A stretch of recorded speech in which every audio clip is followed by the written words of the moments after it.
Orisinilnya, idenya apa? Idenya poligami bukan? Bukan. Idenya itu adalah mempertahankan populasi.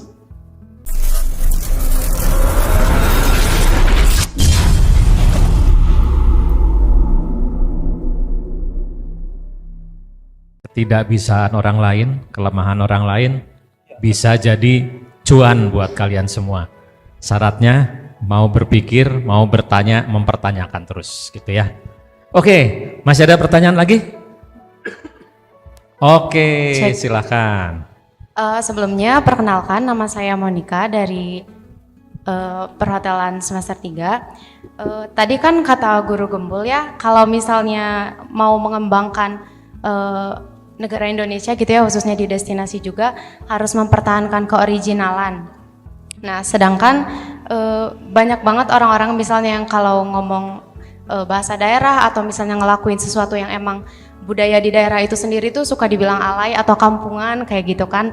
Nah, terus kan sekarang juga banyak budaya yang udah mulai dimodernisasi, yang udah lebih disesuaikan ke masyarakat yang sekarang. Nah, tapi kalau dimodernisasi itu kan berarti udah nggak original ya. Terus bisa juga keoriginalannya terkikis atau bahkan hilang.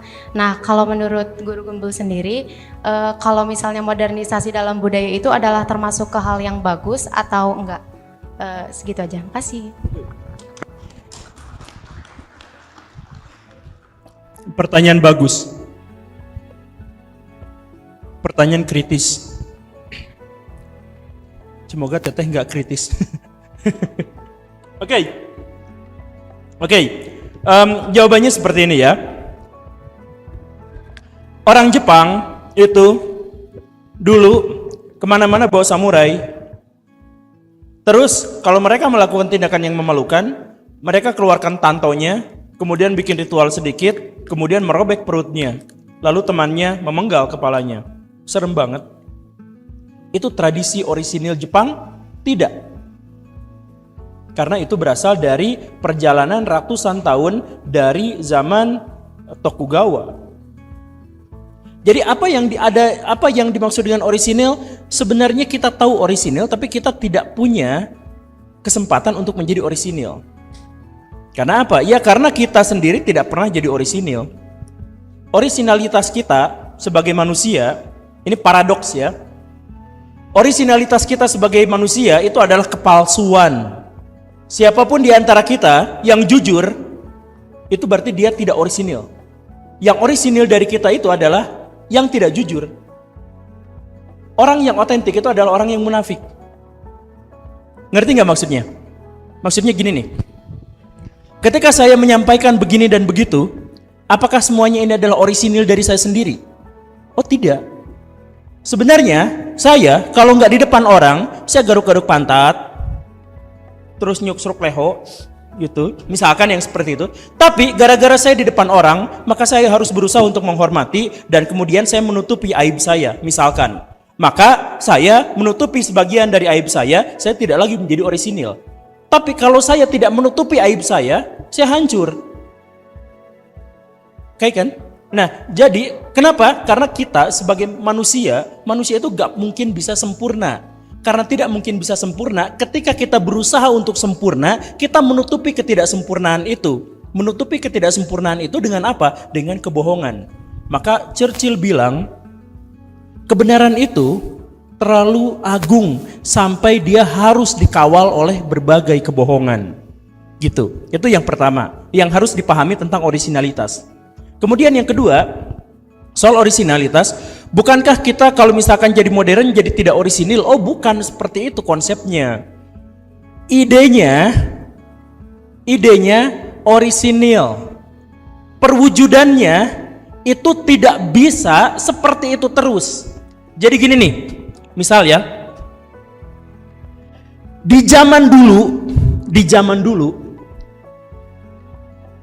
laki-laki, ini misalkan ya, di tanah Arab, laki-laki itu wajib poligami, wajib. Karena apa? Kalau tidak, populasi Arab punah, hilang sama sekali tanpa bekas. Karena apa? Karena tingkat mortalitinya, tingkat kematiannya tinggi. sehingga harus dibarengi dengan tingkat kelahiran yang tinggi. Tingkat kelahiran yang tinggi itu tidak mungkin bisa diakomodasi oleh satu perempuan, karena satu perempuan maksimal banget bisa melahirkan setahun sekali. Di Arab Saudi udah mah penduduknya sumber dayanya sedikit, banyak perang, tingkat kematiannya tinggi. Karena itu harus, ingat balik lagi ya, karena itu harus diimbangi oleh kelahiran yang banyak. Kelahiran yang banyak harus diimbangi oleh orang yang melahirkan yang banyak. Tapi perempuan tidak mungkin bisa melahirkan yang banyak. Maka di sana wajib poligami, kalau tidak mereka punah. Orisinilnya, idenya apa? Idenya poligami bukan? Bukan. Idenya itu adalah mempertahankan populasi. Sekarang Arab sudah tidak seperti itu lagi. Jadi untuk mempertahankan populasi, apakah harus dengan poligami? Tidak. Poligami itu hanya manifestasi kebudayaan. Idenya adalah mempertahankan populasi. Ngerti nggak? Jadi yang orisinil itu adalah mempertahankan populasi. Orang Jepang dulu harus setia kepada kaisar. Bagaimana cara setianya? Sabut samurai bacokin orang lain. Perang antar klan. Ada klan Chosu, ada klan perang Satsuma, satu sama lain perang. Untuk apa? Demi kesetiaan. Sekarang gitu enggak? Wujudnya tidak begitu, tetapi setia mereka sampai sekarang, mereka tetap setia pada perusahaan. Bedanya di Indonesia, kalau ngelamar kerjaan, pengalamannya apa? Semakin banyak pengalaman, semakin bagus. Di Jepang, ngelamar, pengalaman kamu apa? Banyak, digampar. Menunjukkan dia nggak setia sama perusahaannya. Nah, jadi setianya tetap ada. Yang berbeda itu adalah perwujudannya. Makanya jangan sampai kita itu, ada orang Papua, maaf, orang Papua itu telanjang dada. Itu budaya mereka bukan? Itu budaya manifest mereka, budaya fisik mereka. Ide dasarnya bukan gitu. Jadi baju bisa beda-beda, tampilan bisa beda-beda. Yang paling besar, yang orisinilnya itu adalah ide dasarnya. Masyarakat Indonesia kayak gini nih. Masyarakat Indonesia tinggal di daerah tropis. Nenek moyang kita bikin rumah pakai kayu. Apakah untuk bisa jadi orisinil kita harus bikin perumahan semuanya terbuat dari kayu? Bukan begitu. Ide dasarnya adalah rumah nenek moyang kita itu adalah rumah yang sesuai dengan iklim. Sesuai dengan iklim itu kayak gimana? Misalkan orang Sunda rumahnya panggung, berarti apa? Sirkulasi udaranya lancar, dari bawah ada, dari atas ada, dari samping dinding-dinding ada. Karena dinding sampingnya bilik, atasnya saya lupa namanya, yang bawahnya itu juga palupuh, itu sirkulasi di sana lancar. Orang-orang Sunda dari zaman dulu sehat. Itu adalah idenya, orisinilnya begitu. Apakah sekarang kita harus bikin rumah kayak gitu terbuat dari kayu dan bilik? Bukan. Tapi rumah tahan banjir yang tidak bisa diserang sama hewan dan sirkulasinya tinggi, itu manifestnya bisa macam-macam. Paham ya? Itu jadi orisinalitas itu pada idenya, bukan pada perwujudannya. Nuhun. Luar biasa sekali, tepuk tangan dulu.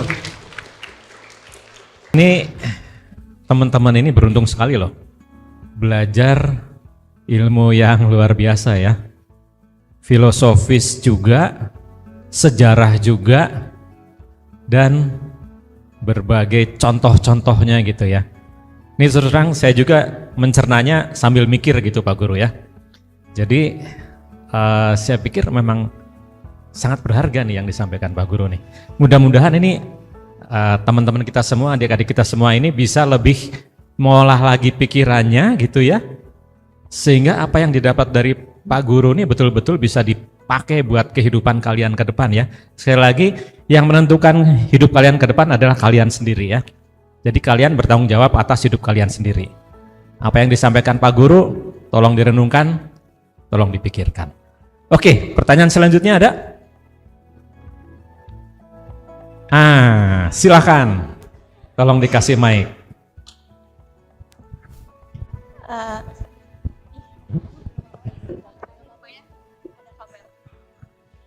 Masih nyambung sama pertanyaan Monica tadi.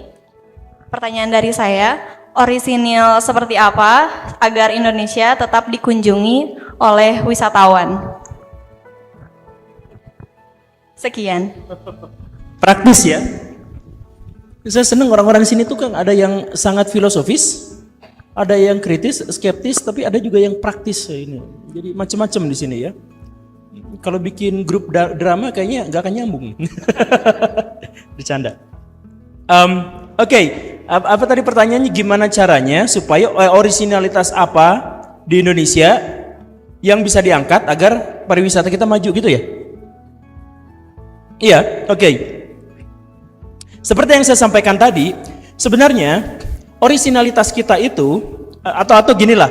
Saya kemarin ngobrol sama arsitek. Dia tuh ngomong di Indonesia itu banyak sekali yang pengen bikin rumah tapi ala Skandinavian. Terus dia tepok jidat.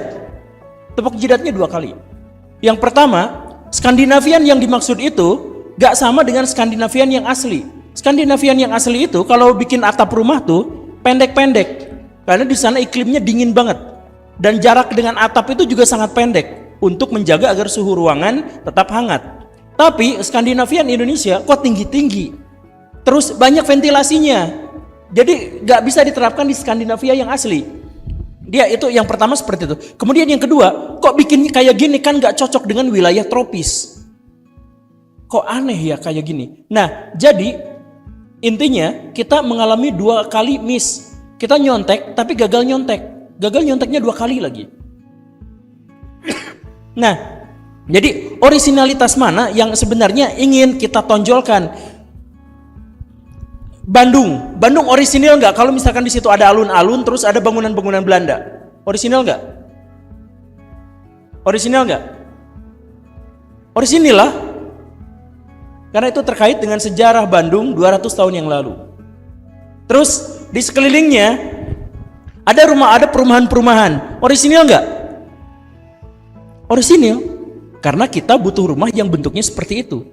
Yang tidak orisinil itu apa? Yang tidak orisinil itu adalah yang tidak sesuai dengan ide orisinil kita. Yang tadi itu ide ya, bukan manifest, ide. Nah, gini. Ide kita adalah pengen bikin Bandung yang tidak macet. Ketika macet tidak orisinil. Ide kita itu adalah bikin Bandung yang tidak polusi. Kalau polusi itu berarti tidak orisinil. Karena tidak sesuai dengan ide-ide besar kita. Begitu. Itu yang pertama yang lebih pragmatis. Kemudian kalau misalkan mau lebih detail terkait dengan pariwisata, kita sama orang Filipina itu budayanya mirip. Tapi jalan itu beda banget. Kalau jalan di sana itu sepi dari tukang dagang. Kalau di Indonesia penuh sekali dengan roda-roda yang didagangkan dari mulai batagor, cilok, apa dan sebagainya. Orisinalitas Indonesianya di situ.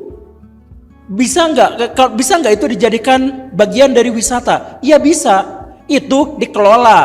Terus misalkan kita bikin kompakan. Dulu kita tuh kompak loh. Tukang mie ayam itu rodanya pasti biru. Masih inget nggak orang zaman dulu kayak gitu? Tukang batagor itu di atas katelnya itu ada ininya, ada tempat meniriskannya, tapi tempat meniriskannya pasti di atas katelnya begitu dan sebagainya. Nah, itu dikembangkan, disentuhkan dengan nilai-nilai modern sekarang, itu tetap seperti itu. Banyak pedagang-pedagang itu orisinil Indonesia. Jadi orisinil itu bukan berarti kita tidak berubah. Orisinil itu adalah ide, gagasan awalnya kita seperti itu, kemudian kita susun sesuai dengan realitas. Jadi kalau realitasnya begini, ya berubah, manifestasinya juga berubah gitu. Jadi McD mana yang lebih orisinil, Indonesia atau Amerika? Di Indonesia ada nasinya, di Amerika nggak ada nasinya. Mana yang lebih orisinil? Dua-duanya orisinil. Yang membedakannya itu adalah wilayahnya berbeda, seleranya berbeda, sehingga ada topping, ada variasi yang berbeda. Ide dasarnya dari McD itu adalah makanan cepat saji yang enak, yang sesuai dengan selera masyarakat. Ketika masyarakatnya beda, ya ganti menunya. Kan gitu sederhananya ya. Jadi Ars ini bangunannya seperti ini. Bangunannya seperti ini. Coba sekarang gagas sebuah visi. Pikirkan warna catnya harus bagaimana agar ini tampak lebih indah. bangunannya harus dibuat gimana caranya agar lebih indah. Kabel di situ itu nggak orisinil. Itu kabel di situ itu nggak orisinil. Karena apa? Karena ide dasar dari yang ngebangun bangunan ini nggak ada kabel di situ, betul kan? Nah itu berarti itu tidak orisinil. Ya kayak gitulah kurang lebihnya. Yang orisinil itu adalah idenya. Kayak gitu ya, sekedar tambahan. Nuhun. Oke, tepuk tangan dulu dong.